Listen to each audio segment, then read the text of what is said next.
ಸರ್ವೇಭ್ಯೋ ನಮಃ. DVG ಅವರ 50ನೆಯ ಪುಣ್ಯಸ್ಮರಣ ಸಂವತ್ಸರದ ಶುಭಾವಸರದಲ್ಲಿ ಅನೇಕ ಬಗೆಯ ಕಾರ್ಯಕ್ರಮಗಳನ್ನು ಗೋಖಲೆ ಸಾರ್ವಜನಿಕ ವಿಚಾರ ಸಂಸ್ಥೆಯ ಆವರಣದಲ್ಲಿ ವರ್ಷದುದ್ದಕ್ಕೂ ನಡೆಸಿಕೊಂಡು ಬರ್ತಾ ಇದ್ದೀವಿ. ತಮಗೆಲ್ಲರಿಗೂ ತಿಳಿದಿದೆ. ಆ ಒಂದು ಮಾಲೆಯಲ್ಲಿ ಈ ಹೊತ್ತಿನ ಕಾರ್ಯಕ್ರಮ ಬಹಳ ವಿಶೇಷವಾಗಿದೆ. ಜ್ಞಾಪಕ ಚಿತ್ರಶಾಲೆಯನ್ನು ಆಧರಿಸಿದ ಉಪನ್ಯಾಸ ಮತ್ತು ರೇಖಾಚಿತ್ರ ಪ್ರದರ್ಶನ ಇದನ್ನು ನಡೆಸ್ಕೊಡೋದಕ್ಕೆ ಆಗಮಿಸಿದ್ದಾರೆ ರೇಖಾಚಿತ್ರ ಕಲಾವಿದರಾದ ಶ್ರೀಯುತ ಯು ಅಶೋಕ್ ಅವರು. ಇಡೀ ಜ್ಞಾಪಕ ಚಿತ್ರಶಾಲೆಯ ಇಂಗ್ಲಿಷ್ ಅನುವಾದ ಯೋಜನೆಯ ಪ್ರಧಾನ ಸಂಪಾದಕರಾಗಿ ಅದರ ಕರ್ಣಧಾರತ್ವವನ್ನು ವಹಿಸಿದ್ದಂಥವರು ಶ್ರೀಯುತ ರವಿಕುಮಾರ್ ಅವರು ಈ ಹೊತ್ತು ಅದನ್ನು ಉಪನ್ಯಾಸ ಮಾಡೋರಿದ್ದಾರೆ. ಗೋಖಲೆ ಸಂಸ್ಥೆಯ ಗೌರವ ಕಾರ್ಯದರ್ಶಿಗಳಾದ ಶ್ರೀಯುತ ನಾಗರಾಜ್ ಅವರು ಸಭೆಯಲ್ಲಿ ಉಪಸ್ಥಿತರಿದ್ದಾರೆ. ಎಲ್ಲರಿಗೂ ಹೃತ್ಪೂರ್ವಕ ಸ್ವಾಗತವನ್ನು ಕೋರ್ತಾ ಇದ್ದೇನೆ. ಸಭೆಯಲ್ಲೂ ಕೂಡ ನಮ್ಮೆಲ್ಲರ ಮಾರ್ಗದರ್ಶಕರಾದ ನಾಡೋಜ SR ರಾಮಸ್ವಾಮಿ ಅವರು ಉಪಸ್ಥಿತರಿದ್ದಾರೆ. ಶತಾವಧಾನಿ ಡಾಕ್ಟರ್ R ಗಣೇಶ್ ಅವರು ಉಪಸ್ಥಿತರಿದ್ದಾರೆ. ಸಂಸ್ಥೆಯ ಅಭಿಮಾನಿಗಳು, ಕಲಾಸಕ್ತರು ತಾವೆಲ್ಲರೂ ಬಂದಿದ್ದೀರಿ. ಬಹಳ ಸಂತೋಷ. ಎಲ್ಲರಿಗೂ ಕೂಡ ಹೃತ್ಪೂರ್ವಕ ಸ್ವಾಗತವನ್ನು ಕೋರ್ತಾ ಇದ್ದೇನೆ. ಈ ಹೊತ್ತಿನ ಕಾರ್ಯಕ್ರಮ 2 ಮಜಲುಗಳಲ್ಲಿ ನಡೆಯೋದಿದೆ. ಮೊದಲ ಮಜಲಿನಲ್ಲಿ ಈ ರೇಖಾಚಿತ್ರ ಕಲಾವಿದರಾದ ಶ್ರೀಯುತ ಯು ಅಶೋಕ್ ಅವರಿಗೆ ಸಂಸ್ಥೆಯ ಪರವಾಗಿ ಗೌರವ ಸನ್ಮಾನದ ಸಮರ್ಪಣೆ. ಅನಂತರದ ಭಾಗದಲ್ಲಿ ಶ್ರೀಯುತ ರವಿಕುಮಾರ್ ಅವರು ಈ ರೇಖಾಚಿತ್ರಗಳನ್ನೇ ವಿಶೇಷವಾಗಿ ಆಧರಿಸಿ ಜ್ಞಾಪಕ ಚಿತ್ರಶಾಲೆಯ ಹಿನ್ನೆಲೆಯಲ್ಲಿ ನಮಗೆ ಉದ್ಬೋಧನೆ ಮಾಡುವವರಿದ್ದಾರೆ. ಇನ್ನು ಚಿತ್ರಗಳ ಪ್ರದರ್ಶನ 1 ಸಪ್ತಾಹದವರೆಗೆ, ನಾಳೆಯಿಂದ ಪ್ರಾರಂಭ ಮಾಡಿ 22 ಭಾನುವಾರದವರೆಗೆ ಬೆಳಗ್ಗೆ 10 ಗಂಟೆಯಿಂದ ಸಂಜೆ 5 ಗಂಟೆಯವರೆಗೆ ಎಲ್ಲರಿಗೂ ನೋಡುವುದಕ್ಕೆ ಲಭ್ಯ ಇರುತ್ತೆ. ಆಸಕ್ತರೆಲ್ಲರೂ ಕೂಡ ಇದರ ಪ್ರಯೋಜನವನ್ನು ಪಡೆದುಕೊಳ್ಳಬೇಕು ಅಂತ ವಿನಂತಿ. ಜ್ಞಾಪಕ ಚಿತ್ರಶಾಲೆ ನಮಗೆಲ್ಲರಿಗೂ ತಿಳಿದಂತೆ DVG ಅವರ ಕೃತಿಗಳ ಪೈಕಿಯೇ ವಿಶಿಷ್ಟವಾದದ್ದು. ಬರಿಯ ಕನ್ನಡ ಭಾಷೆಗಲ್ಲ, ಜಗತ್ ಸಾಹಿತ್ಯದಲ್ಲಿಯೇ, ವಿಶ್ವವಾಂಗ್ಮಯದಲ್ಲಿಯೇ ಅದು ಹಿರಿದಾದ ಒಂದು ಮೈಲಿಗಲ್ಲು.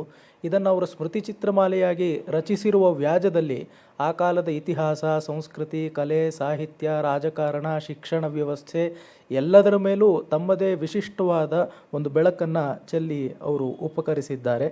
ಆದರೂ ಕೂಡ ಇಲ್ಲಿ ಪ್ರಾಧಾನ್ಯ ಸಂದಿರುವಂಥದ್ದು ಬಗೆ ಬಗೆಯ ಬದುಕಿನ ಸನ್ನಿವೇಶಗಳಲ್ಲಿ ತೋರಿಕೊಳ್ಳುವಂತಹ ಜೀವ ಸೂಕ್ಷ್ಮಗಳು. DVG ಅವರು ತಮಗೇ ವಿಶಿಷ್ಟವಾದ ಒಂದು ಪತ್ರಕರ್ತನ ದೃಷ್ಟಿಯಿಂದ ಜಗತ್ತನ್ನು ನಿಶಿತವಾಗಿ ಪರಿಭಾವಿಸಿ ಅಷ್ಟಕ್ಕೆ ನಿಲ್ಲದೆ ಅದನ್ನು ಅವರು ತಾತ್ವಿಕ ದೃಷ್ಟಿಯಿಂದ ಆಕಲನ ಮಾಡಿಕೊಂಡು ಸಾಹಿತ್ಯ ದೃಷ್ಟಿಯಿಂದ ರಸಮಯವಾಗಿ ಬರೆದಿದ್ದಾರೆ. ಪ್ರಾಯಶಃ ಬೇರೆ ಯಾರೂ ಬರೆದಿರುವಂತಹ ಸ್ಮೃತಿ ಚಿತ್ರಗಳಿಗಿಂತ ಈ ಮಾಲೆ ವಿಶಿಷ್ಟವಾಗಿರೋದು ಈ ಕೆಲವು ಗುಣಗಳಿಂದ ಅಂತ ಹೇಳಿದ್ರೆ ತಪ್ಪಾಗಲಾರದು. ಇದು ಎಷ್ಟೆಲ್ಲ ಸೃಷ್ಟಿಶೀಲ ಪ್ರಕಲ್ಪಗಳಿಗೆ ಸ್ಫೂರ್ತಿಯನ್ನು ನೀಡಿದೆ ಅಂತ ನೋಡಿದ್ರೆ ಈ ಮಾಲೆಯ ಒಂದು ಸತ್ವಮಯತೆ ನಮ್ಮ ಮನಸ್ಸಿಗೆ ಬರುತ್ತೆ. ಈ ಹೊತ್ತಿನ ಪ್ರದರ್ಶಿನಿಯೇ ಅದಕ್ಕೆ ಒಂದು ಸಾಕ್ಷಿ ಅಂತ ನಾವು ಮನಗಾಣಬಹುದು. ಹೀಗೆ ಒಂದು ಪುಸ್ತಕಕ್ಕಾಗಿ ಬರೆದಂತಹ ರೇಖಾಚಿತ್ರಗಳು ಅವು ಇಷ್ಟು ಸಂಖ್ಯೆಯಲ್ಲಿ ಆಕೃತಿಗೊಳ್ಳುವಂಥದ್ದು ಮತ್ತು ಅದಕ್ಕೆ ಒಂದು ಮೀಸಲಾದ ಪ್ರದರ್ಶನ ಆಗುವಂಥದ್ದು ಬಹಳ ವಿರಳ ಅಂತಲೇ ಹೇಳಬಹುದು.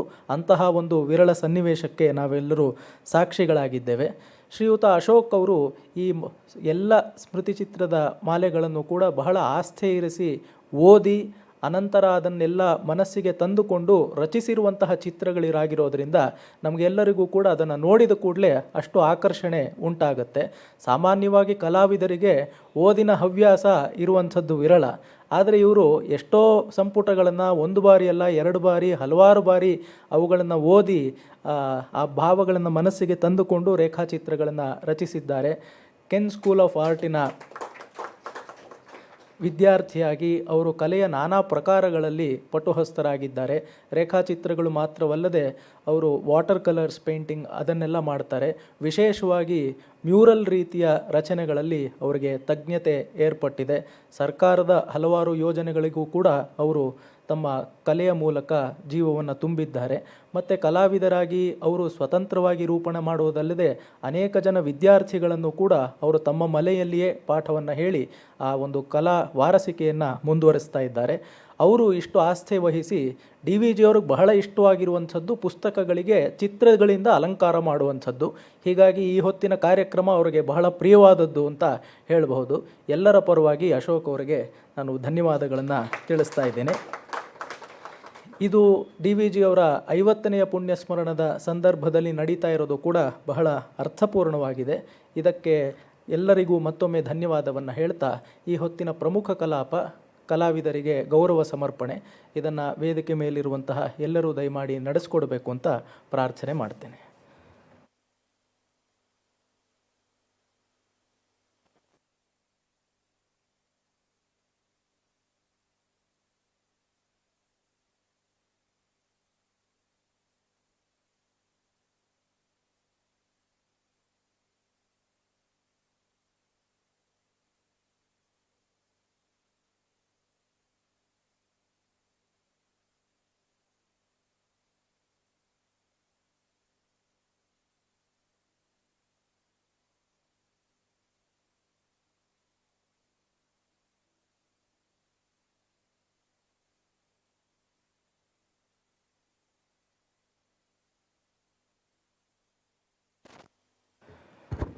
ಎಲ್ಲರಿಗೂ ಧನ್ಯವಾದಗಳು. ಇದರ ಮುಂದಿನ ಮಜಲಾಗಿ ಉಪನ್ಯಾಸ ನಡೆಯೋದಿದೆ. ಈ ಪ್ರದರ್ಶನಿಗೆ ಮೀಸಲಾಗಿ ಯಾವೆಲ್ಲ ಸೂಕ್ಷ್ಮಗಳಿವೆಯೋ ಅದನ್ನು ಈ ಮಾಲೆಯ ಸಂಪಾದಕರಾದ ಶ್ರೀಯುತ ರವಿಕುಮಾರ್ ಅವರು ತಿಳಿಸಿಕೊಡ್ತಾರೆ. ಅದಕ್ಕೆ ವೇದಿಕೆ ತೆರವಾಗಬೇಕಾಗಿದೆ. ದಯಮಾಡಿ ಎಲ್ಲ ಗಣ್ಯರು ಕೂಡ ಸಭೆಯ ಮುಂಭಾಗದಲ್ಲಿ ಆಸೀನರಾದರೆ ಆ ಒಂದು ಉಪನ್ಯಾಸ ಕಾರ್ಯಕ್ರಮಕ್ಕೆ ನಾವೆಲ್ಲರೂ ಕೂಡ ಸಜ್ಜಾಗಬಹುದು. ಅದಕ್ಕೆ ಪೂರ್ವಭಾವಿಯಾಗಿ ನಮ್ಮ ಕಲಾವಿದರಾದ ಅಶೋಕ್ ಅವರು ದಯಮಾಡಿ ತಮ್ಮ ಅನುಭವದ ಮಾತುಗಳನ್ನು ನಮ್ಮ ಜೊತೆ ಹಂಚಿಕೊಳ್ಳಬೇಕು ಅಂತ ಪ್ರಾರ್ಥನೆ ಮಾಡ್ತೇನೆ. ಈಗಷ್ಟೇ ನಿವೇದನೆ ಮಾಡದಂತೆ ಅವರು ಇದನ್ನು ಓದಿದ ಹಿನ್ನೆಲೆಯಲ್ಲಿ ಅವರು ವಿಶೇಷವಾದ ಅನುಭವಗಳನ್ನು ಗಳಿಸಿದ್ದಾರೆ. ಅದನ್ನು ತಿಳಿದುಕೊಳ್ಳುವಂಥದ್ದು ನಮಗೆಲ್ಲರಿಗೂ ಬಹಳ ಆಗಬೇಕಾದಂತಹ ಕೆಲಸ. ಅಶೋಕ್ ಅವರು ದಯಮಾಡಿ ನಮ್ಮನ್ನು ಉದ್ದೇಶಿಸಿ ಮಾತನಾಡಬೇಕು.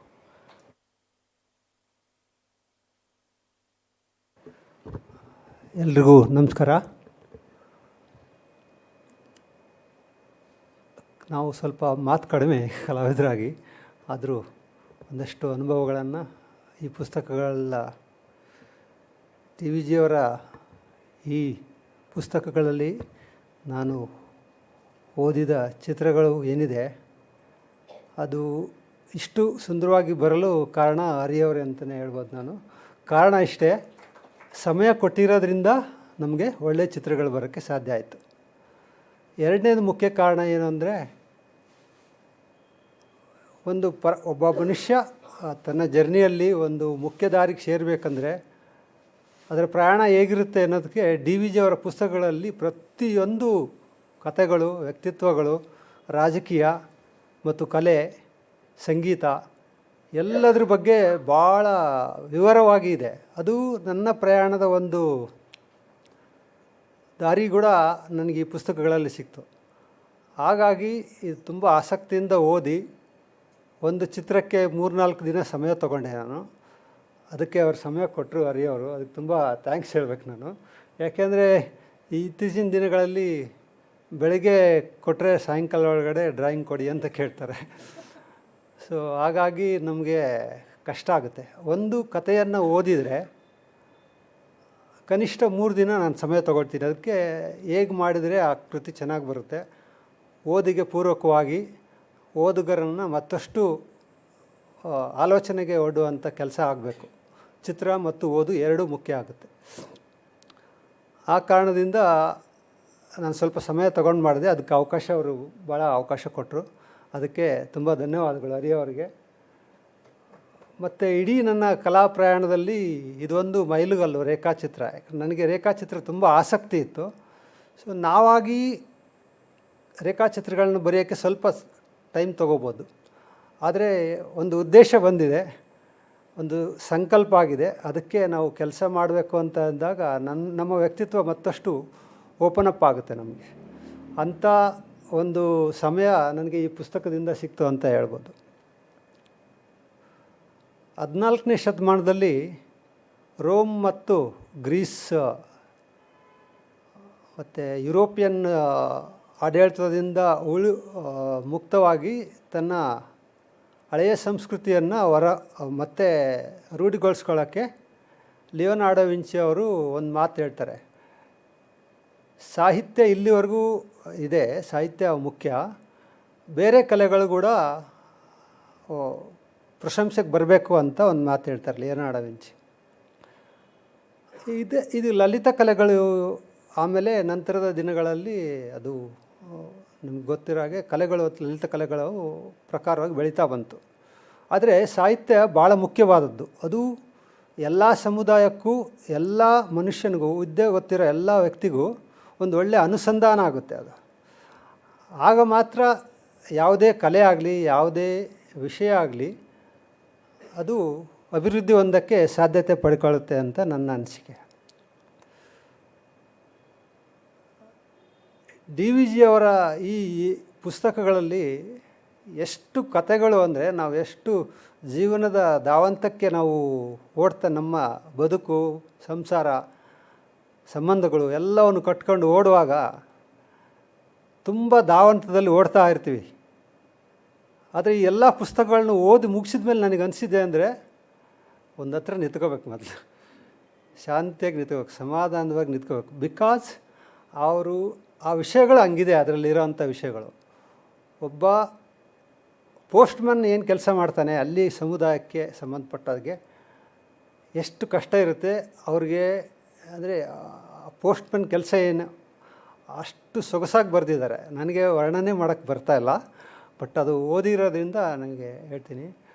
ಒಬ್ಬ ನೃತ್ಯಗಾರರು ಹೇಗಿರ್ತಾರೆ, ಅವರ ಪರಿಸರ ಹೇಗಿರ್ತದೆ, ಅವರ ನಡೆವಳಿಗಳು ಹೆಂಗಿರ್ತವೆ, ಅವ್ರ ಸಮುದಾಯ ಹೆಂಗಿರುತ್ತೆ, ಅವ್ರು ಬೆಳಿಬೇಕಾದ್ರೆ ಏನೇನೋ ಶಿಸ್ತುಬದ್ಧತೆಗಳನ್ನು ಮಾಡ್ಕೊಳ್ತಾರೆ ಅನ್ನೋಕ್ಕೆ ಈ ಪುಸ್ತಕದಲ್ಲಿ ಭಾಳ ಒಳ್ಳೆಯ ಉದಾಹರಣೆಗಳಿದೆ. ಒಬ್ಬ ಪೂಜಾರಿಕೆ ಮಾಡುವ ವ್ಯಕ್ತಿ ಕೂಡ ಇಡೀ ತನ್ನ ಪ್ರಯಾಣದ ಒಂದು ಬೆಳವಣಿಗೆಗೆ ಅವ್ರು ಎಷ್ಟು ಶಿಸ್ತುಬದ್ಧವಾಗಿ ಕೆಲಸ ಮಾಡ್ತಾರೆ ಅನ್ನೋಕ್ಕೆ ಮಧ್ಯರಾತ್ರಿ ಎಲ್ಲ ಅದರ ಪೂಜಾರಿಕೆ ಕೆಲಸಗಳನ್ನು ಶ್ರದ್ಧೆಯಿಂದ ಮಾಡಿ ಮುಂದೆ ಒಂದು ದೊಡ್ಡ ವ್ಯಕ್ತಿಯಾಗಿ ಬೆಳೀತಾರೆ. ಸೊ ಈ ಪುಸ್ತಕಗಳನ್ನು ನೀವು ಫಸ್ಟು ಒಂದು ಸಾರಿ ಓದಿ.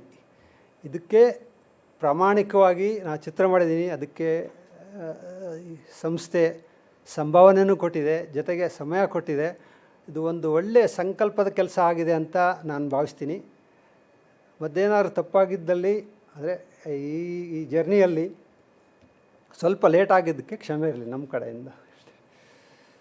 ಸೊ ಇಷ್ಟು ಹೇಳಿ ನನ್ನ ಮಾತು ಮುಗಿಸ್ತೀನಿ. ಮಾತು ಕಡಿಮೆ, ನಾವು ಕ್ಷಮಿಸ್ಬೇಕು.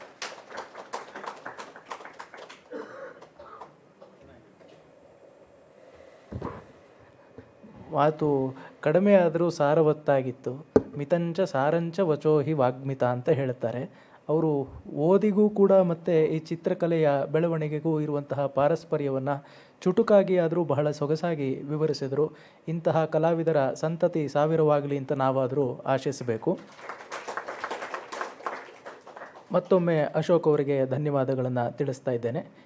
ಇನ್ನು ಮುಂದಿನ ಕಲಾಪವಾಗಿ ಶ್ರೀಯುತ ರವಿಕುಮಾರ್ ಅವರು ಈ ಇಡೀ ಪ್ರಕಲ್ಪದ ಯೋಜನೆ ಮತ್ತು ಈ ಚಿತ್ರಗಳ ರಚನೆ, ಅವುಗಳ ಹಿನ್ನೆಲೆ, ಈ 7 ದಿವಸಗಳಲ್ಲಿ ಅವುಗಳ ಪ್ರದರ್ಶನ ಆಗ್ತಿರಬೇಕಾದ್ರೆ ಯಾವ ಚಿತ್ರಗಳ ಆಯ್ಕೆ ಮಾಡಬೇಕು, ಅದರ ಹಿಂದೆ ನಡೆದಂತಹ ಆಲೋಚನೆ, ಇವುಗಳನ್ನೆಲ್ಲ ಕುರಿತು ನಮಗೆ ತಿಳಿಸ್ಕೊಡೋರಿದ್ದಾರೆ. ಈ ಪ್ರಥಮ ಹಂತದ ಕಲಾಪವನ್ನು ನಡೆಸಿಕೊಟ್ಟಂತಹ ಎಲ್ಲ ಗಣ್ಯರಿಗೂ ಸಭೆಯ ಪರವಾಗಿ, ಸಂಸ್ಥೆಯ ಪರವಾಗಿ ಹೃತ್ಪೂರ್ವಕ ಧನ್ಯವಾದಗಳನ್ನು ಕೋರ್ತಾ ಇದ್ದೇನೆ.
Om Tat Sat.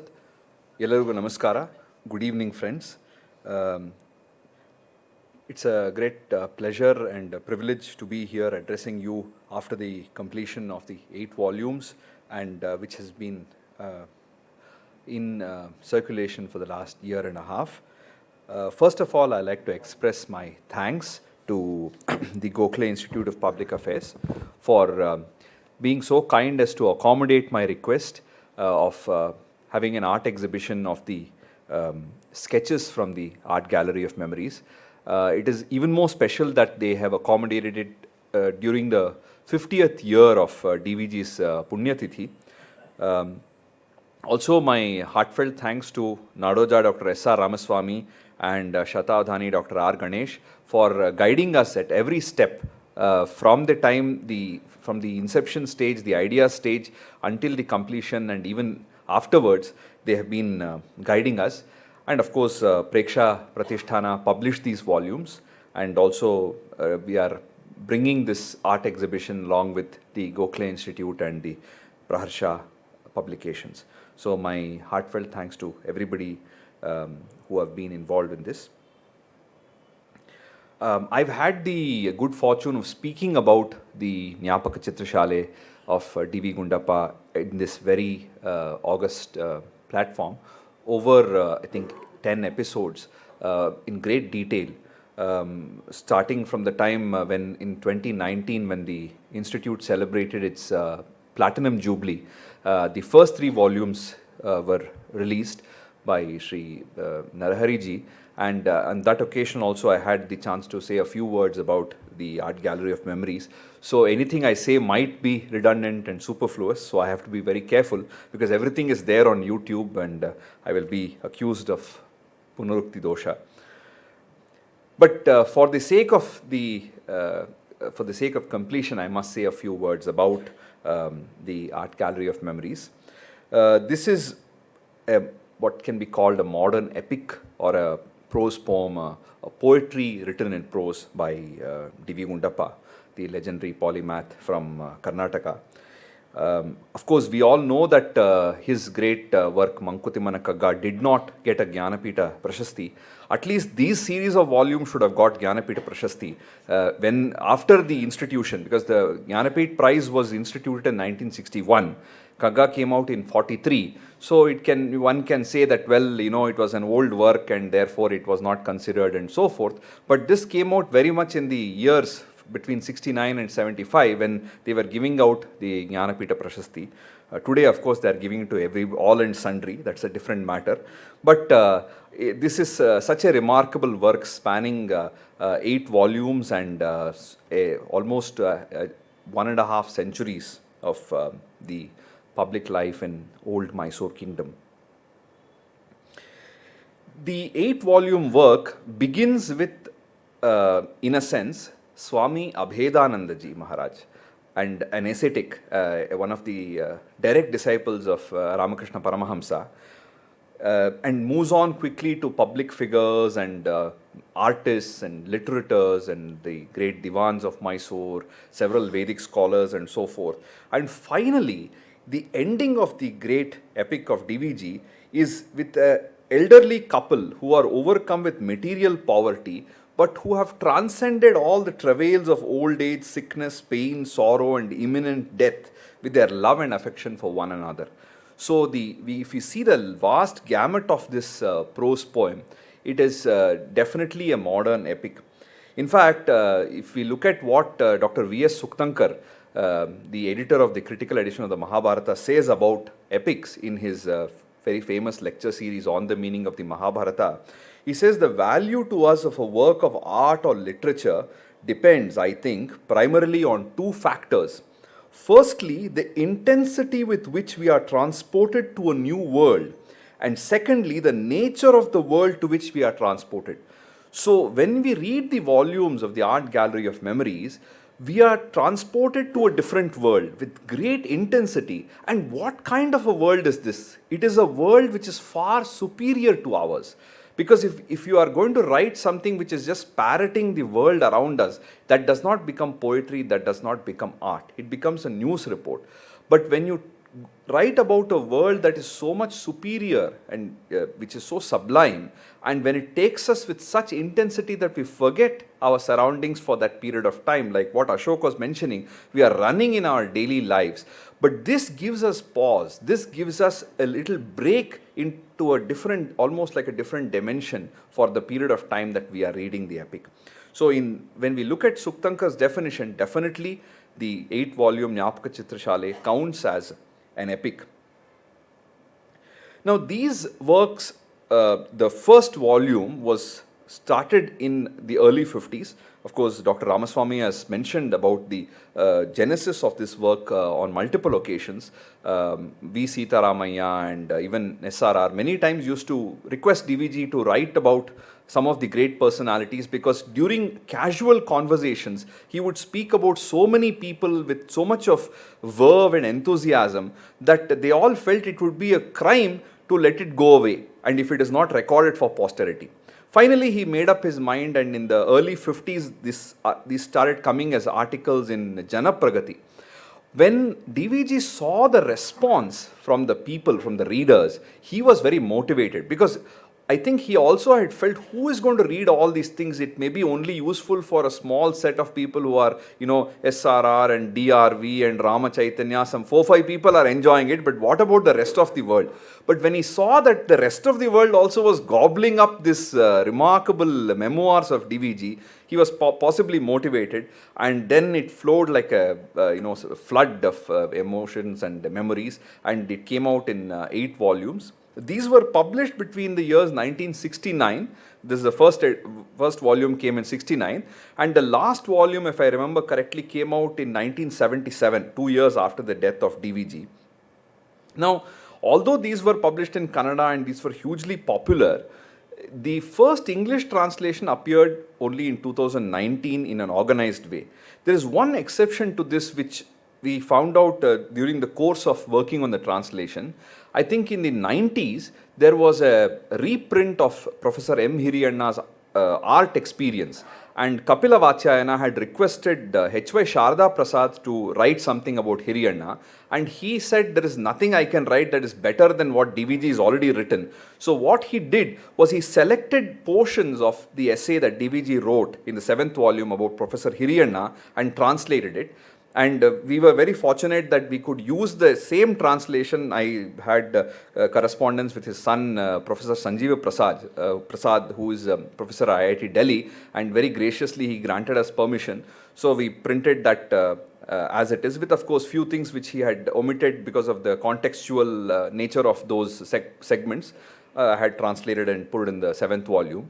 So with that notable exception, this remarkable work was not translated until 2019. So between 2019 and 2024, Preksha Pratishtana brought out all these volumes in English translation. They are all available at the DVG Pustaka Bhandara. You can get the entire set now.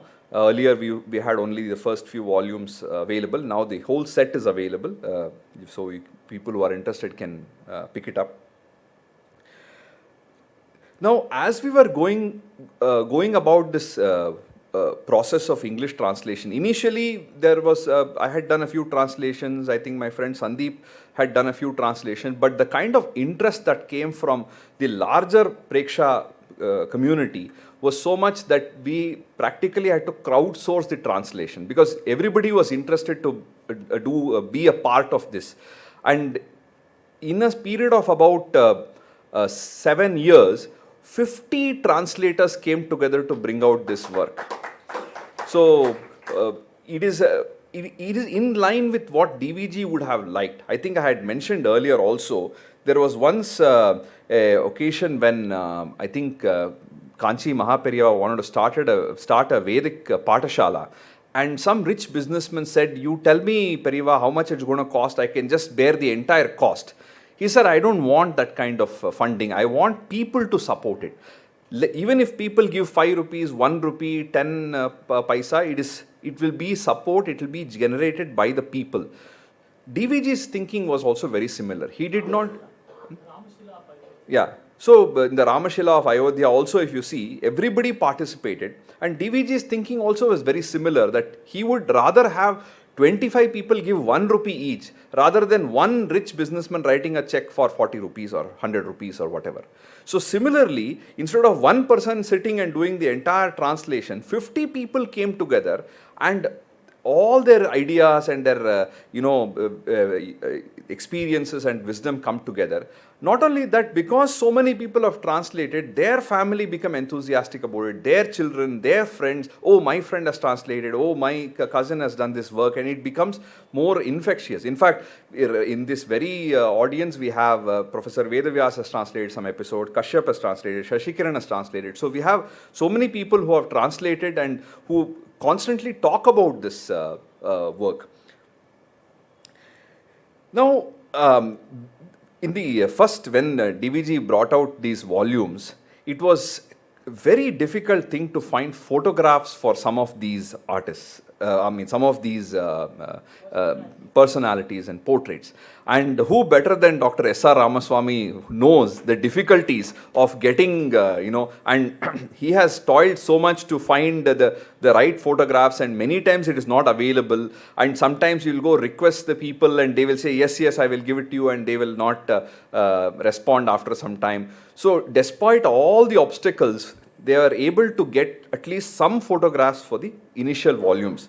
In fact, I am very grateful to Ganesh sir for giving me his personal collection of the first edition of the Jnapakachitrashaale. What I have with me is published 69 to 77, which was in his care. He has given it to me as a gift. So I use those volumes to take the reference images, because if you take the Mysore Maharajas and the Divans of Mysore, there are beautiful photographs available online everywhere. There is no problem. There is no dearth of good photographs.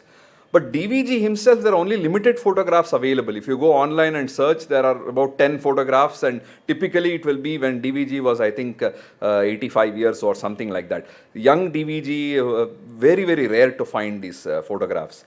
So when I went through these old, the first edition books and tried to scan it and do like a 600 dpi scan and everything, it was still not very convincing. It did not look very good, because if you, with the kind of modern printing technology available today, unless the picture is of very high quality, it doesn't come out very well. It becomes very obvious that there is some lacuna.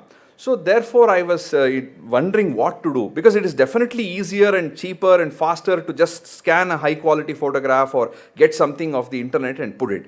But this did not work. So then I said, okay, finally we should get illustrations done from this, because illustrations will be fresh, it will be new, it will be very high quality. Plus it will also give the essence of the character, because a photograph can only do so much.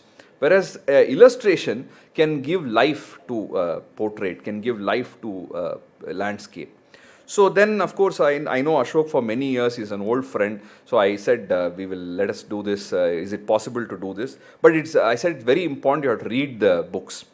If it was any other illustrator, they would have said, thank you very much, but we don't have time to read. You tell us what is the thing, we will just do it as it is. But Ashok, being what he is, he said, of course we'll read. Where do I get the books? Where can I buy it? I said, you don't have to buy it, I will give you the books. And then once I gave him the book, he started reading it and making notes and underlining. Sometimes I have seen him all the references. So with lot of interest. And then Jnapakachitrashaale is such a work that if somebody starts reading it, they cannot stop. So the only difficulty is in just getting started. Then after that, there is no need for any pep talk or any motivation, any push to continue reading, because it is so powerful in itself. And once he was hooked on to it, then he got addicted to Jnapakachitrashaale and started reading and then producing these remarkable sketches. Now, each of these volumes, there are personalities who are very, very powerful by their, the pen portrait that DVG has drawn, but we don't have reference images. Now, for those where it's, even if a very rough sketch is available, I have given it to Ashok and he has produced very nice sketch of that. But what about people like Shiva Pichai Mudaliar or people like Achyut Rao? So many instances where we don't have any references. So in such cases, what Ashok did was he went through the episode multiple times and recreated that episodic thing of, for example, I think there's one of Somanath Iyer going and having some Ayurvedic medicine. So there is a sketch of him going to the Ayurveda shop and asking for lehyam this third time in a single day. Sheshayar. So this kind of episodes, or with I think Venkata and his students, and he giving some candies. So like this, some of the thing wherever episodically he has also recreated some very nice scenes which are not available. So from his imagination he has done that. So through the course of the 8 volumes, a lot of sketches were produced. Now for this art gallery, now I will just say a few words about this art exhibition. Now when these sketches were being done by Ashok, and he used to do it in a large size thing and give it to me, I would typically scan it in the computer and then size it down to the book size. So I'd bring it down to the demi-octavo size we were printing, that's 5.5 inches by 8.5 inches is the size of the books, if you see. So it has to become smaller, it has to be brought down. But when you see it in that full size, it has its own impact. So I always had a dream that, someday we should, once all the things, work is done, we should have some sort of an art exhibition where it will be displayed. But I was not sure how to go about, and then once casually I was mentioning this idea with some of the members of Gokhale Institute like Shashi Kiran and Kashyap and Sri Ramu, and they were very enthusiastic. They said, of course you should do it, let us do it at the 50th year of DVG's death. We are doing a series of events, this can be part of that. So they were so gracious to allow this, and then I said, okay, we have this is limited space available, and also it is a lot of effort to select the picture and then frame it and make it available. It's also a certain amount of costs involved. So therefore, from a economic point of view also, I had to take certain decision. If I cannot put all the painting, all the sketches that Ashok has done. So we selected about 50 sketches of people who are extremely popular, where there is a chance that the viewers of the gallery may eventually decide to buy these original sketches. So with that in mind, and also of course there are many important personalities we cannot afford to miss. That is also one of the criteria. So keeping these couple of things in mind, we have selected 50 personalities, and then there are a few sketches of DVG also which appear on the cover of these volumes. So now I will take you through some of the sketches which are displayed, and it will be available for people to see, and I hope you tell your friends about it, also spend some time to see these beautiful sketches. So from 17th to 21st I thought, but maybe 22nd also, one more day, so Sunday, because most people will come on Sunday, so it will also be there on Sunday. And so largely the pictures are divided into these 4 groups. In addition to DVG's pictures, there are public figures, there are artists, literateurs, and there is one set of paintings, I think 15 paintings, which is right in the front along with DVG's pictures, which are which we have called the grandeur of Mysore. So it has all the divans and the kings. So these are the sketches of DVG. Of course, in the center is DVG as a young man, and the other 4 are slightly older. On the top right, you have DVG seriously working on something with his table and pen and thing. You will be interested to know that in the 3rd floor in the next building, lot of DVG's memorabilia are being preserved in the archive. So you can actually have a look at the desk that DVG sat on, the pen that he used, the chair that he used, even the typewriter, and all his things have been very generously donated by his nephew, Sri Chandramouli, to the Gokhale Institute. So they are in the process of building a very, very nice archive, DVG archive in the 3rd floor. And these are some of the other pictures of DVG. Now here are some of the public figures that are selected. I'm going to leave them on without the name labels for a few seconds, so maybe you can recognize some of them. You can most certainly recognize Nalvadi Krishnaja Wadiyar and also the Jayachamaraja Wadiyar. Maybe some of you can recognize a few more faces, Rajaji and Srinivasa Shastri, Puttrana Shetty, H.V. Nanjundaya. So these are some very prominent, some of them are very popular, very well known, and some of them you may have heard their names somewhere. There are streets named after some of them. You have Arcot Srinivasacharya, there is a street named after him. Then you have K.T. Appanna and so forth. So these are the names for you. So of course there is very little to be new to be said about Nalvadi Krishnaraja Wadiyar and Jayachamaraja Wadiyar. They were the two monarchs that DVG has written about, because they cover the period between 1881 and 1946, when he has written about the Divans of Mysore. Krishnaraja Wadiyar, of course, was the veritable Rajarishi, and under his reign, so many things happened that put Mysore on the world map.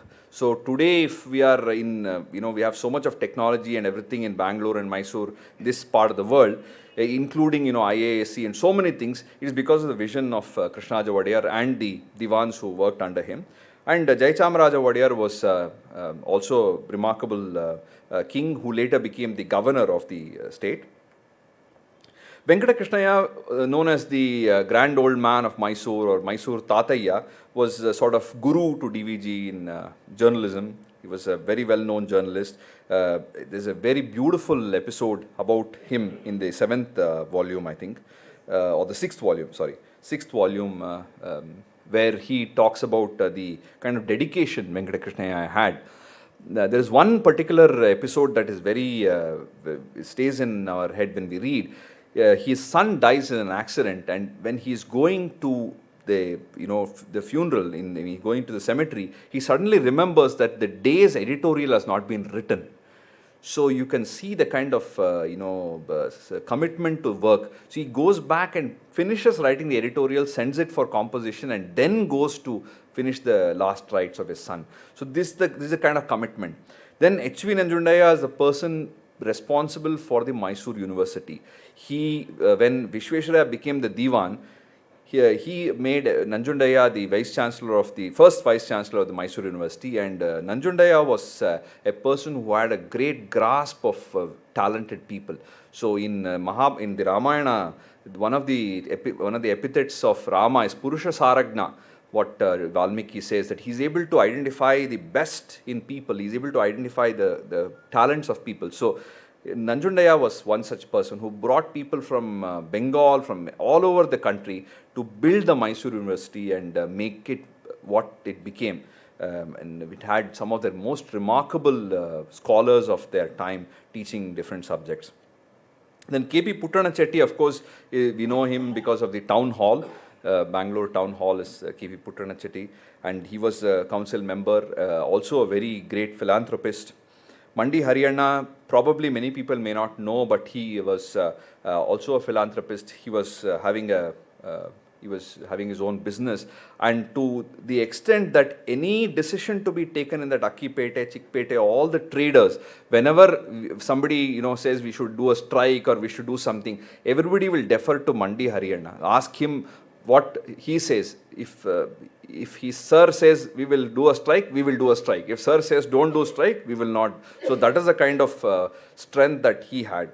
Then Shivaswami Iyer, a legendary lawyer and a sort of governor of Madras state and also guru of DVG. He had great erudition in a variety of subjects. And it is very rare, even today actually, if you see, the elite, the snobbish elite of Madras will not value people from Karnataka many times. This is reality. Even when it comes to Carnatic musicians or dancers, the Chennai mindset is that they will always be aloof. They will treat the Karnataka people or the Andhra people as a kind of somewhat second-class citizen. But in those days, all these big shots of Mylapore and all the mamas, they had great regard for DVG and they would treat him as one of his own, which says a lot about the kind of stuff and competence that DVG had, because he is not from a very wealthy family, he's very ordinary family, and he is not very highly educated or something. So at least you must have some qualifications that will get you a special ticket in the big wigs of Mylapore. He had nothing of that sort. sheer competence and brilliance of the individual was recognized by these people, and people like Shivaswami Iyer were very good friends with and V.S. Srinivasa Shastri, who we will see later. Swami Abhedananda, one of the disciples of Ramakrishna Paramahamsa, who the book starts with Abhedananda. You should read that when DVG writes a poem to welcome Abhedananda to Bangalore, and that's the beginning of the journey. K.T. Appanna was the person who probably was one of the earliest people to start a hotel business. There is a restaurant in Bangalore. He was responsible. He was a few years younger than DVG, I think. And in the early part of the 20th century, he was the founder of the Hindu Coffee Club, and lot of the intellectuals would be gathering at his restaurant for more than the one is, of course, excellent quality of food, but also the kind of gathering and adda sessions that people would have. Sajjan Rao was a very great philanthropist who single-handedly raised funds to build Subramanya temple, and was responsible for a lot of dharmic activities. Again, there are some very, very interesting and lovely episodes of Sajjan Rao, when how he and his wife will wear, madi udupu and walk on the street to collect some funds to build the temple, to build the Rajgopuram of the temple. And then when he comes to DVG's house and they have given him some uppittu, then little bit falls down. Then immediately he just tries to clean it, and DVG is shocked. You're a guest in my house, why are you doing this? And he says, don't worry, I'm used to this because I was, in my uncle's shop, I used to go there and clean up every day in the morning and then in the evening. So I'm used to this kind of thing. It doesn't matter. So even though he was very wealthy and had risen to such high position, he was so down to earth. Then Venkata Varada Iyengar was the one who established the Abalashrama, which is very well known. You have seen it in DVG Road. And of course, Rajgopalachari, the last Governor General of India and a very well known statesman, was also a good friend of DVG. Arcot Srinivasachar, again a council member. M.G. Varadacharya, a young, the Arcot Srinivasachar Road, which is very well known for the Ganapati Galabhe, among other things. M.G. Varadacharya was a brilliant lawyer and connoisseur of arts. He was also a very well known orator.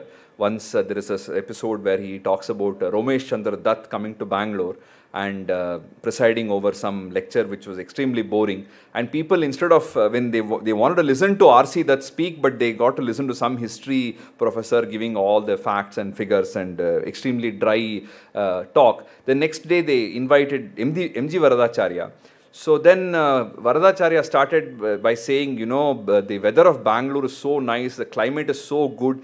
R.C. Dutt was not well, so it has, improved his health because of the environment.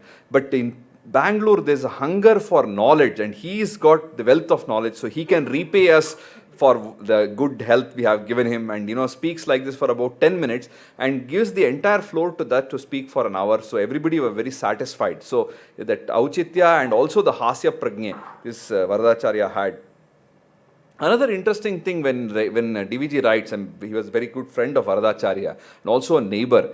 So every day at about 8:39 or 9:30 in the night, they used to live in a house facing each other. So they would meet up by about 9:30, 10 every night and sit and read some poetry or discuss about some English literature or something, which will go into late into the night. So like this, every opportunity that DVG got, he would be associating with such people and discussing, and there would be some Mitra Goshti, Sneha Goshti all the time.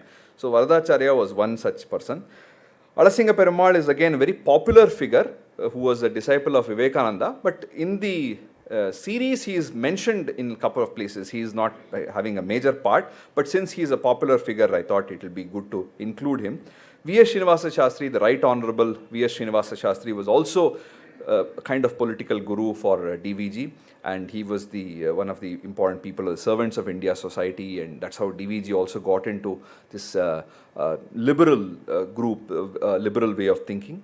Now, many times when I discuss with SRR sir, he always has this caution that he says you should not label people especially public figures. So when we look at DVG, there are certain things when we look at his opinions today that we will say, oh, this is fantastic, we completely agree. And sometimes in certain ways we may not agree. So it is very important that we don't label this person as, oh, Gandhian or liberal or leftist or right wing or whatever, but look at them holistically and see what makes sense and where they are coming from. So when we look at Srinivasa Shastri and DVG, they were very reverential towards Gandhi, but they were also very critical of Gandhi whenever it was required. Now, Srinivasa Shastri was the person who edited and reviewed all the Gandhi's writings, but he had his own points of disagreement and he would be very open about it. Then S.G. Shastri was the person who was grandson of Sosle Garadapuri Shastri, and he was the one who started this Mysore soap. He was also known as Soap Shastri. So he was a contemporary of DVG and a good friend. Finally, Bengaluru Puttaya was a person who was a good friend of DVG, and also he was a superintendent of the government press. And his son was BP Radhakrishna, who went on to become a world famous geologist and a close associate of BGL Swami as well. And of course, Bengaluru Puttaya was the founder of the Vokkaliga Sangha. He was also the editor of the magazine of the Vokkaliga Sangha, and he was involved with DVG in the preparation of the dictionary also, I think, in Kasapa. And DVG writes how he would be meticulously prepared for every meeting, that when this has to be discussed, this has to be read. Puttaya would have read everything and made some notes and be very meticulous in his approach. This is just a glimpse of the few public figures that appear in the 8 volumes. Then we go on to some of the artists. So, of course, I think everybody will recognize Veene Sheshanna from his elaborate headgear. And also, I think equally famous is Mysore Vasudevacharya at bottom right. Of course, some of you may recognize the other people. Maybe I give you a moment to think about who the others might be. So here we have Veene Sheshanna on the top. Then Bidaram Krishnappa was also a very well-known, remarkable singer who was the guru of Mysore Chaudeya, incidentally. And there is, even now there is, I think, one recording of Bidaram Krishnappa in YouTube. You can listen to it, where he has sung Vatape Ganapatim in about 2.5 minutes. And finally, it was the the style of those days. After singing, they had to announce their name and the place where they come from. So you have a beautiful rendition of Vatape Ganapatim, and finally, in a very husky and kind of crude voice, he says, Krishnappa Mysore. So it was expected to say that at the end, so people know who it is, but you can still hear him on YouTube. One of the very great singers of his time. And Bengaluru Nagaratnamma, of course, a remarkable personality who was mainly responsible for building the shrine for Tyagaraja in Tiruvayar. DVG writes in quite some detail about all the difficulties she went through in trying to raise the funds, and how the political system, political arena of those days was above this kind of petty politics. Even people who are opposed to DVG's view, like the Arcot Ramaswamy Mudaliar, who was from a different political point of view, readily came forward to support Nagaratnamma when DVG requested him. So those were the period where, even though they had differences of views when it came to politics, they were very gracious and often went beyond that. Then Mysore Vasudevacharya, of course, as we all know, is one of the legendary singers and composers from Karnataka. In those days, with the help of Mysore Maharaja, he went to study under Patnam Subramanya Iyer, and later also he was a faculty member at Kalakshetra. And it's unfortunate we don't have too many recordings also of Vasudevacharya. We have few. And Dharmavaram Ramakrishnamaryalu and Tadapatri Raghavacharyalu are two great actors and involved in the Nataka companies of Ballari.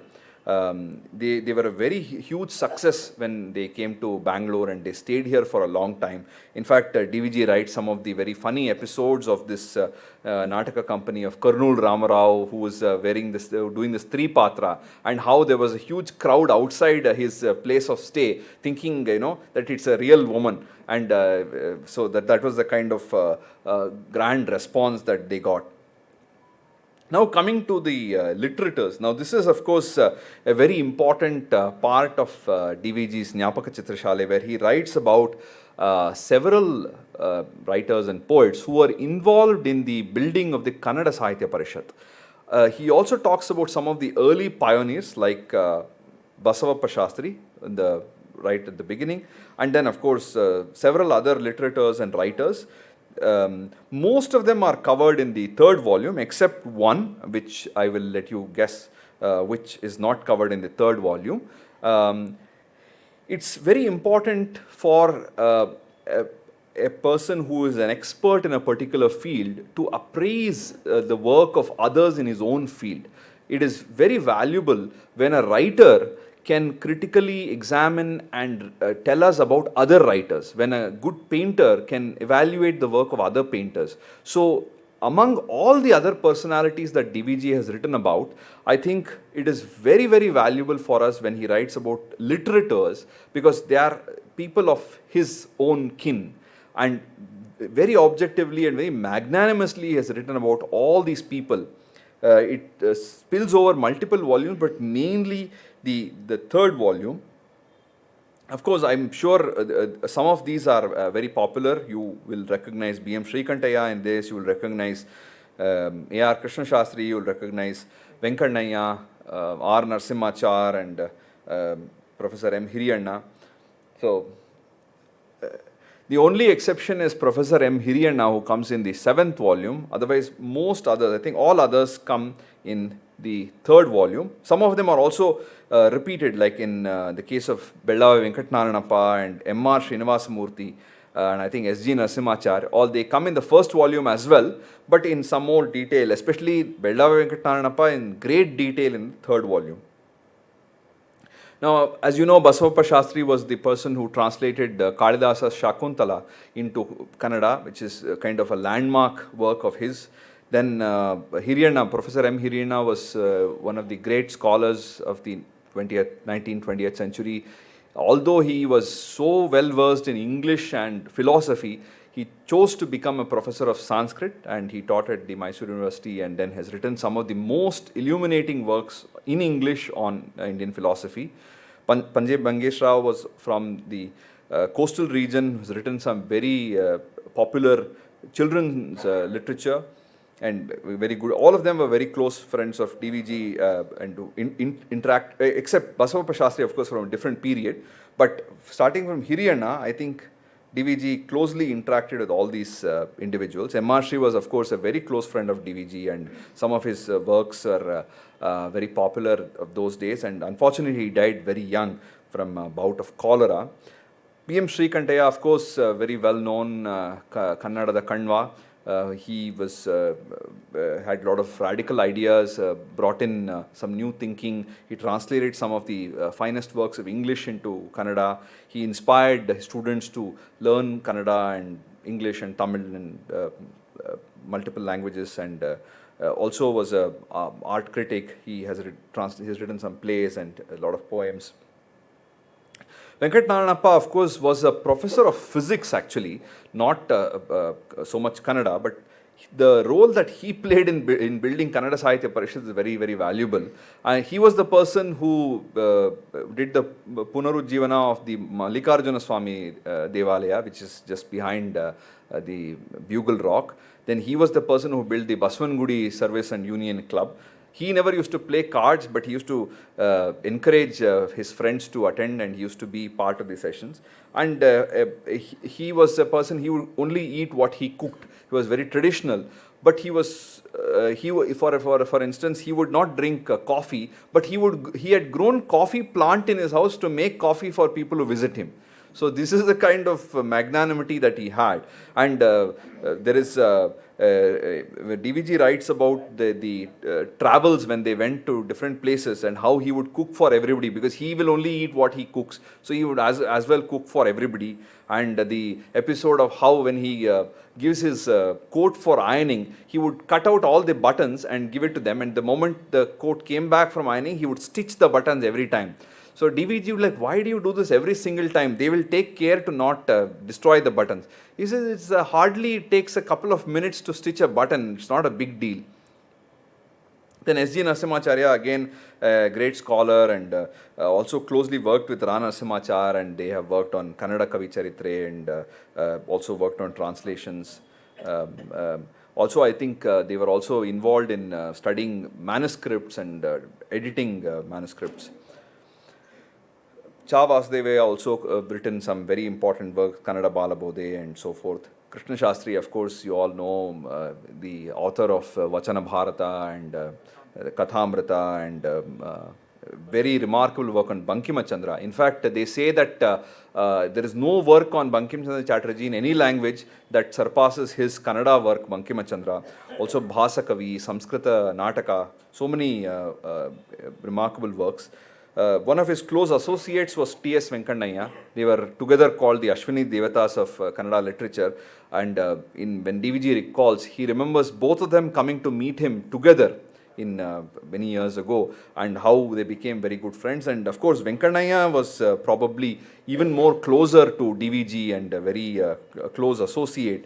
He writes how they would spend days together, sometimes just walking around the streets of Basavangudi, and Venkannaya would, being a gourmet, he would tell DVG's mother, why don't you cook this particular specialty today, tomorrow you cook this. So he would demand, and very happily DVG's mother would cook all these delicacies, because where do you find somebody saying, oh, your particular curry is very good, that chutney you make is very nice, please make that chutney for me. Where do you get this people who ask and eat something which with such relish? So Venkannaya, there are two parts where he writes about Venkannaya in the third volume. So these are some of the literatures. There are a lot more, of course, but may not be as popular as some of them. Incidentally, Venkannaya is one person. Two of the greatest works of Kannada literature of the 20th century are dedicated to him. One is Sri Ramayana Darshanam of Kuempu, the other is Mankutimana Kagga of D.V. Gundappa. So he had such a influential role to play in molding these poets. Then finally we have a collection of, I think there are 15 or 16 sketches which we are called the Grandeur of Mysore. So this largely draws from the fourth volume, which is Mysore Divanurugalu, or the Divans of Mysore. And of course you have Nalvadi Krishnaraja Wadiyar on the left, and then the Mysore Darbar, the very famous Darbar, Ambavilas Palace, and Jayachamaraja Wadiyar here on the right side. And these are the Divans of Mysore from the period of 1881 until 1945 or 46. And probably some of these faces are familiar. It starts with Rangacharlu, who was as you know, in the 19th century, the British were having control of Mysore during Mummadi Krishnaraja Wadiyar's time. And finally, when the power came back to the Mysore Samsthana, Rangacharlu became the first Divan. He served just for about 2 years. I think he died in 1883. But the vision that he had and the democratic mindset paved the way for the Mysore Samsthana forward. So much so that DVG was very inspired by Rangacharlu's personality. The very first book DVG wrote was a biography of Divan Rangacharlu. This is something that always astounds me. For a person born in Mudabagal in 1887 and who has come to Bangalore in 1905 or 1906, working in some odd jobs, finally joining some Suryodaya Patrika or something in 1907 at the age of 20, and within a few years to do research talk to different people, and 1911 bringing out a biography of a Diwan, former Diwan, at age 24, and in English, in a language that he was learned much later in his life. Not just that, see, anybody today, everybody is writing a book, everybody is writing a blog, but when the book was published in 1911, this came to the, to the notice of a person no less than Sir M. Vishveshwaraya. And when he saw this book, he told his associates that I want to meet the person who wrote this. So naturally, it is not just any biography, it is something of that caliber that person like Vishveshwaraya is appreciating. Oh, this is really good work. So a 24-year-old boy who is coming from a village, who has failed in 10th standard, and he has learnt English by his own efforts largely, is writing a book which is researched, coming to the notice of the, who soon to become the chief engineer, soon to become the Diwan of the state. Not only that, it is probably the first biography in Kannada, or one of the earliest biographies in Kannada. So not only he is writing something in as a youngster, he is creating a new genre itself. So that always amazes me when you think of the work that he has done.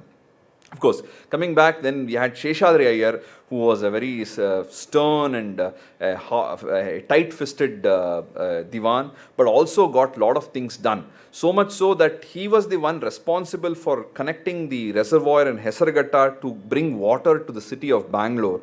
For many years, even I remember, so it's like not very far off, even like 30, 40 years back, I remember, they used to say Seshadri Iyer coffee.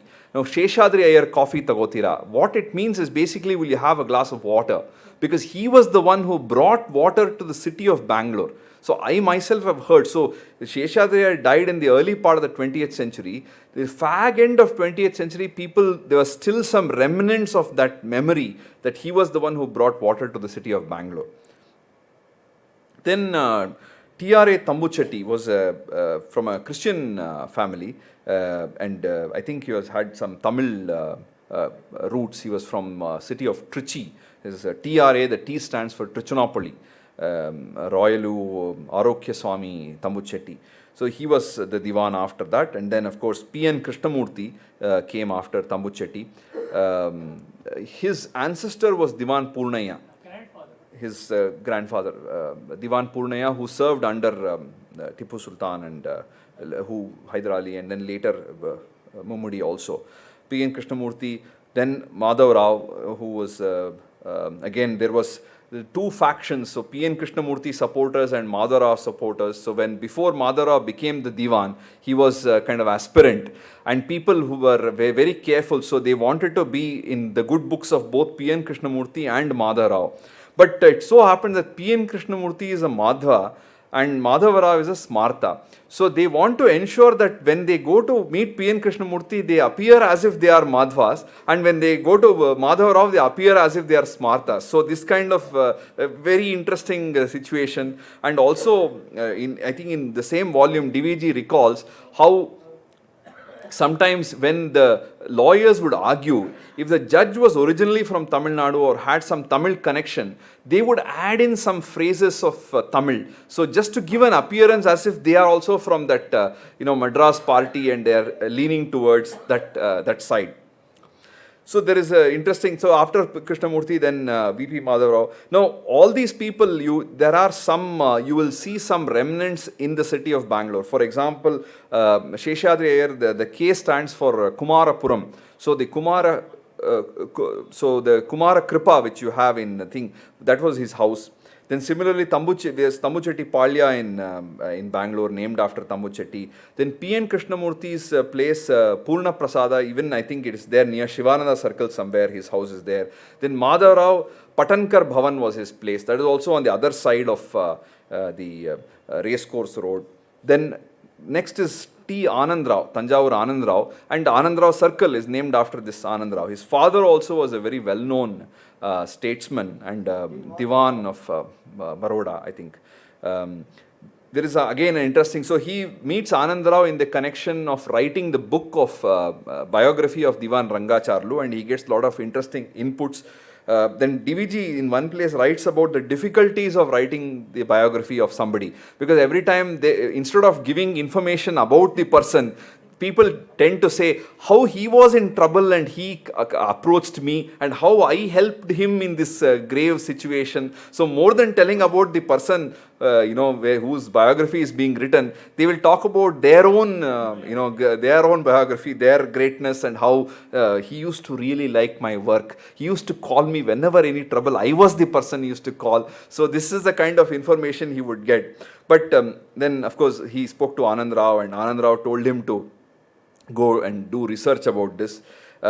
He was very keen on publishing the writings of Anand Rao's father, but for some reason it was not to be. And many years later, I think very recently, these books have been, his lectures on statecraft have been published. After Anand Rao, of course, was a very well-known, glorious period of Sir M. Vishveshwaraya, who was the Diwan for 6 years between 1912 and 1918. This was a time of great progress, and Vishveshwaraya, of course, everybody knows, he's world famous. The kind of vision he had, and the meticulousness, and the method of working. He was so careful, so meticulous in every aspect. Once I think I was talking to my friend Kashyap, and he was mentioning how there were the funds available during Vishveshwaraya's period were limited. So definitely a lot of things got done, but he had so many ideas that everything could not be implemented in this short period of 6 years. So he said, anyway, the money is not there. That should not come in the way of us preparing detailed plans for the execution of these projects. So in that time, he had so many blueprints prepared, so many things ready, that the moment the funding comes in, it can get, the project can go on the rails. So that is the vision and brilliance of Vishveshwaraya.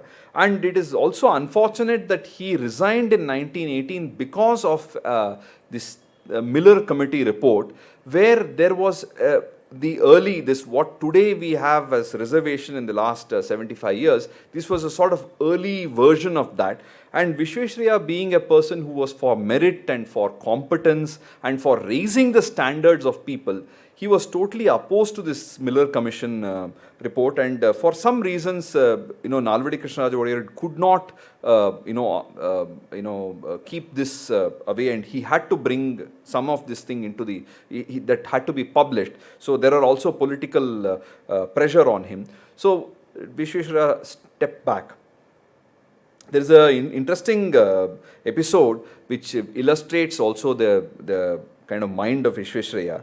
So when I think he met Gandhi once told him, you are wearing a suit and everything, so you should sit on a chair, but I will sit on the ground because I am like the poor millions of India wearing a dhoti and everything. So Vishveshwaraya told Gandhi apparently that, my father was a very poor schoolmaster who did not have enough money, and I used to see the Englishmen walking and, with this kind of fancy wear. I said, I should raise my standards so that I can be as good as them. And I should go to that level, because if everybody thought like you, we will all lower our standard and become like the poor. I want the poor to become rich. I don't want rich to become poor. So this was the way of Vishveshwaraya's thinking, that he wanted everybody to raise their standard to go to the higher level. Whereas when we move away from competence, when we move away from merit, then it is a race to the bottom. It is like, oh, I am more backward than you, so I should be more benefited. Rather than we will all raise our standard, go to the next level. There is a fight to prove how backward we are, how disadvantaged we are, what a great victim we are. That becomes the prerogative. So when Vishveshwaraya quit, suddenly they had to get somebody else. So immediately they found Kantarajars, who was also related to the royal family. Madhur Kantarajars was, I think, a cousin of the Maharani or something. He was related. But he became the Diwan, and unfortunately he had some health issues very soon, and I think he also died some years later. Then A.R. Pardon me? circle is named after him, and also you have Kantarajas Road in Mysore, very important. There is a Kantarajas Road and there's a new Kantarajas Road. So there are two roads in Mysore named after him. Then A.R. Banerjee, he was born in England, so that's why he was given the name Albion, but he's Rajkumar Banerjee. He had some minor role to play before the entry of Mirza Ismail. Now, Mirza Ismail is a very important character who features in this fourth volume. Mirza and Nalvadi Krishnaraja Wadiyars were classmates, schoolmates. They were the special school for the royals. So, in the royal school, there be, because the king and the prince cannot be only one student, because there are only one or two princes. So, there will be people from some very elite families, aristocratic families, and Mirza was one of them. His grandfather was, I think, a trader of horses, and his father, Ali Asgar, Ali Asgar Road, it was called Arab Lines in those days. Today we have the Ali Asgar Road. So when his father wanted to build a house, the British resident said, just mark on the map how much you want, just mark it out and you take it. So that was the kind of relationship he had with the British. So okay, this much you want the space, okay, you can just have it, as if it's like a game. So he got so much of land in the Arab Lines. His father got the land, and he was very well to do, and his close friend of Nalvadi Krishnaraja Wadiyar. He became the Diwan, and he was also very competent in his work. He was known to be a very kind-hearted person, accommodating a lot of requests and so forth. Despite this, when the Ganapati Galabe happened, there was some kind of cooling off between DVG and Mirza, who were, they had great regard for each other, but for a short time there was some cooling off, because DVG felt that Mirza Ismail, being a Muslim, kind of gave undue support to the Muslim group, whereas the rights of the Hindus were not, given the equal weightage. The verdict is out on it, but it later, after a period of time, with the intervention of people like V.S. Srinivasa Shastri and other luminaries, there was a reunion of sorts, and in fact, for a long time, DVG was a person who advocated for responsible government, whereas Mirza was not for that. Mirza was opposed to that idea. But finally, when India got this, when the British gave the responsible government to India and the Mysore kingdom, DVG and Mirza were together, and Mirza was telling DVG, finally your dream has come true. Now Jayachamaraja Wadiyar Maharaja is going to announce that we are getting a responsible government. So even though it was against, he was not for it, Mirza was so broad-minded and magnanimous as to congratulate DVG and say, finally what you wanted has come true. But when Nalvadi Krishnaraja Wadiyar died suddenly in 1940, the internal politics of the Mysore palace were, there was some intrigue, and it was not very favorable to Mirza. So then he said, now it's not right for me to continue. So one day he just resigned from his post, and there is a very nice episode where DVG writes, he goes and puts a garland of roses to the grave of Nalvadi Krishnaraja Wadiyar, and he tends in his resignation. Then M.N. Krishnarao, who is incidentally the younger brother of Professor M. Hiriyanna, he became the Diwan for a short while, and then Jnapati Madhavarao became the Diwan for a short while. And after this, I think just there were one more Diwan, Ramaswamy Mudaliar, Arcot Ramaswamy Mudaliar. DVG does not write much about him. So after this, of course, then India got independence, and then we got the first Chief Minister, K.C. Reddy. So these are some of the sketches that have been displayed here, and I would invite you all to take some time to have a look at them and tell your friends, family, other people about it. It will be on display for the next 1 week till Sunday evening, 5 o'clock. The exhibits are also available for purchase. So if some of them already sold already, by the way, but those which are not sold, if you like to get the originals, they are available. You can, Ashok will be there or I will be there, and you can just tell us your name and make a payment and earmark the picture for yourself. And on Sunday, when the exhibit is brought down, you can come and collect it from us here. In case original sketch is already sold, you can always place an order for a print. We can make the print also available. All the amount, the sales, whichever the proceeds we get from the sales will be used for some cultural and social activities. It's for charity, not for, it doesn't go to any of us. So I request you all, if you have special affection, regard for any of these personalities, definitely consider buying them. It serves as an inspiration many times when we have in front of our desk, or when you're working or something, you have some of these images. It's a great inspiration to us. And before I conclude, just I thought of sharing a couple of things going ahead. We have many of us here have read Jnapakachitrashaale or the Art Gallery of Memories.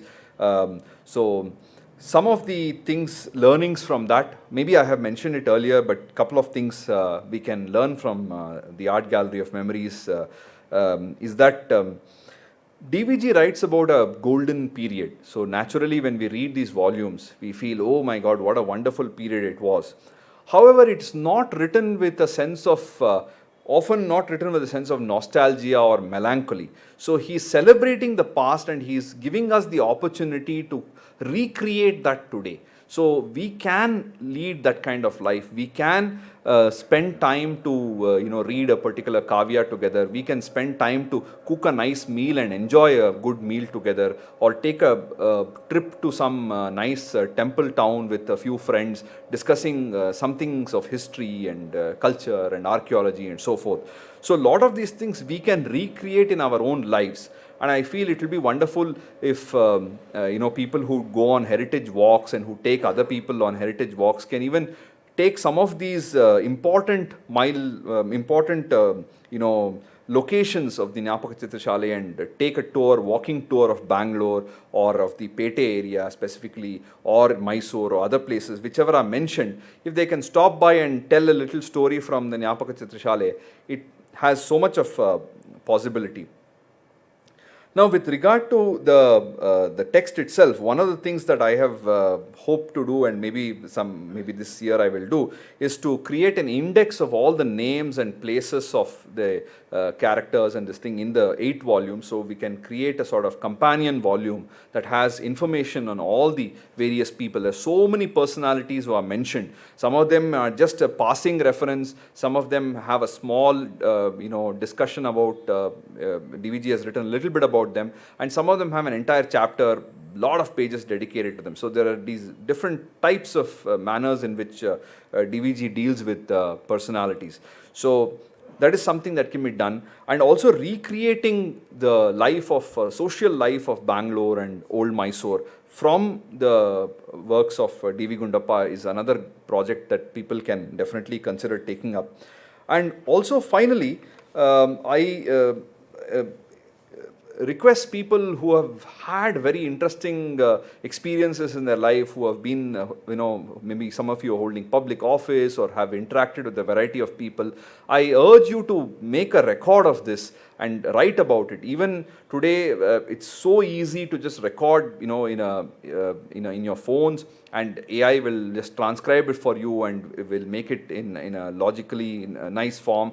It's not very difficult, because the brunt work can be done by technology, but the actual core experiences and the emotional richness is only lying with individuals. So if you have people who are old people in your house who have a lot of memories, a lot of interesting episodes that are of human interest. See, just technical information about great-grandfather may be useful for that particular family, but there are a lot of episodes of human interest. Irrespective of who that person was, we are engrossed and we would like to know more about them. Such stories, I really urge you all to capture them for posterity. And today, there is no dearth of support system available. We can just put it in a personal blog, you can write a small book about it, or you could even just send it as, put it up on Facebook or Instagram or whatever. But there is some record of these valuable stories. Because time and again, when I go through these episodes, I'm reminded of a conversation I had with SRR, where I had asked him, DVG writes about all these people with such glowing terms. Were they all so good? Were they all so noble? Did they not have even a single blemish? Were they some Paul Abhishekam was done for them? And then SRR said, definitely all these people had their quirks, their weaknesses, their failings. But what DVG wanted to capture was the best of them for the next generation. Wherever he has found something, some sort of irregularities or rough edges, he has mentioned it in passing. He has suggested sometimes the failings of people. But most of the space is dedicated for the greatness of all these individuals, because that is what is valuable. Because when we look at the intrigue or the weakness or idiosyncrasies, we have enough and more around us. What we are always craving for is some noble ideals, something to look up to. So DVG has captured that for our generation, and I think it is also sort of a responsibility of our generation to take that forward and mention some of the stories and some of the episodes, because when it is of a time period that we can relate to, it has much more impact. Now, definitely there is Ramayana, Mahabharata. What greater works are required than Ramayana, Mahabharata to inspire us? But they are from some Treta Yuga, Dwapara Yuga, some old period. Whereas the stories that DVG writes about are 30, 40, 50, 100 years before us. So there are people like SRR who have seen a lot of these personalities. Like I have, my grandmother has seen somebody who has seen Mummadi Krishna Devodiyar. So imagine, I have interacted with my grandmother so much. She has interacted with somebody who has seen a person from 19th century. It is not so, therefore it is not some far away time. Now for the next generation, people who are born in 2010, 2015, for them DVG is from some ancient time. So they want stories from our generation. They want things which happened in the late 90s maybe, that they can relate to. So I urge people to kind of record some of these things, and then of course use your discretion. Everything that is in our memory need not be publication worthy, but at least if we put that effort and to capture some of the valuable stories from the past, it will be a real treasure. That is the best gift we can give the next generation, because you can give some gift of land or some crores of rupees which will be frittered away, which is very easy to just be dissolved. But this gift is something that will continue to remain, and it can be valuable to everybody. If it is a piece of land, you can only give it to one person, or you have to divide that land into 10 parts and give it to 10 children. But this you can give equally to all the children. So this is something that is so powerful, and it has been a remarkable journey for me to work on these translations and edit the volumes, because as a reader, when you just read the books, it is very nice, but when you're reading with the intention of translating, when you're reading with the intention of checking somebody else's translation, you have to read every word very carefully, and that has been a great samskara for me, for which I can never repay it. I'm very grateful to all of you for such a patient hearing. I invite you to see the gallery and enjoy the sketches done by our friend Ashok. Thank you so much.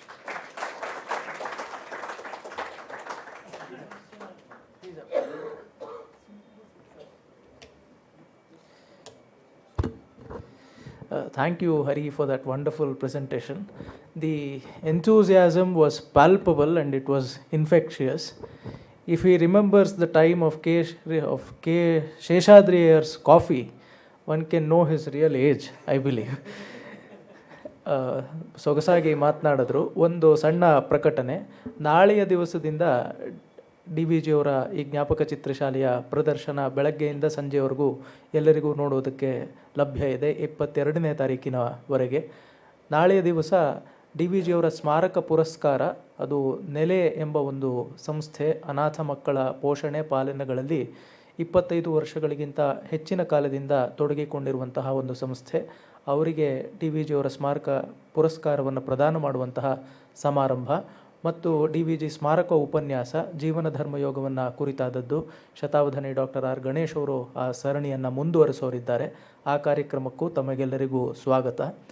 ಹರಿಯವರ ಈ ಹೊತ್ತಿನ ಭಾಷಣದಲ್ಲಿ ಅವರು ಜ್ಞಾಪಕ ಚಿತ್ರಶಾಲೆಯಲ್ಲಿ ಈ ಹೊತ್ತಿನ ಚಿತ್ರ ಪ್ರದರ್ಶನಕ್ಕೆ ಅನುಗುಣವಾಗುವಂತೆ ಆ ಎಲ್ಲ ವ್ಯಕ್ತಿಗಳನ್ನು ಕುರಿತು ನಮಗೆ ತಿಳಿಸ್ಕೊಡುತ್ತಲೇ ಅವರು ಕೊನೆಗೆ ಆಡಿದಂತಹ ಕೆಲವೊಂದು ಮಾತುಗಳು ಅದನ್ನು ನಾವು ನಮ್ಮ ಜೀವನದಲ್ಲಿಯೂ ಹೇಗೆ ಅಳವಡಿಸ್ಕೊಳ್ಳೋದಕ್ಕೆ ಸಾಧ್ಯ ಅಂತ ಈ ಬಗೆಯ ಧನಾತ್ಮಕ ದೃಷ್ಟಿಯೇ ನಿಜವಾಗ್ಲೂ DVG ಅವರ ಕೃತಿಯಿಂದ ನಾವು ಪಡ್ಕೊಳ್ಳುವಂತಹ ಉತ್ಕೃಷ್ಟವಾದ ಶಿಕ್ಷಣ ಅಂತ ಹೇಳಬಹುದು.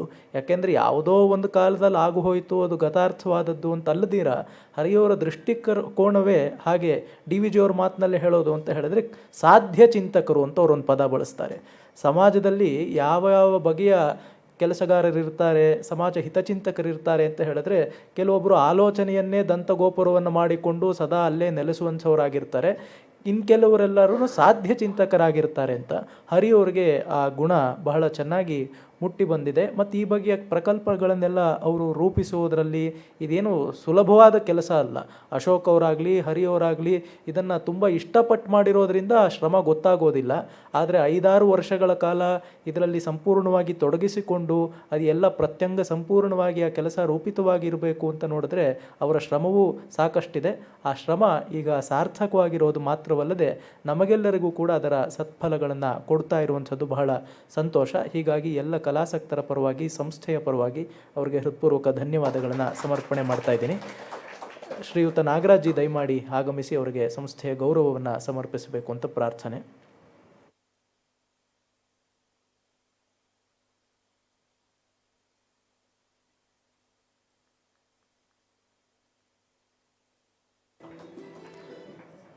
ಎಲ್ಲರಿಗೂ ಧನ್ಯವಾದ. ನಾಳೆ ಬೆಳಗ್ಗೆ 10 ಗಂಟೆಯಿಂದ ಎಲ್ಲ ಪ್ರದರ್ಶನ ಸಂಜೆಯವರೆಗೂ ಅದು ಲಭ್ಯ ಇರುತ್ತೆ ಎಲ್ಲರಿಗೂ ನೋಡೋದಕ್ಕೆ. ದಯಮಾಡಿ ಎಲ್ಲರೂ ಆಗಮಿಸಿ ಇದರ ಬಗ್ಗೆ ತಮ್ಮ ಸ್ನೇಹಿತರಿಗೂ ತಿಳಿಸಿ. ನಮಸ್ಕಾರ.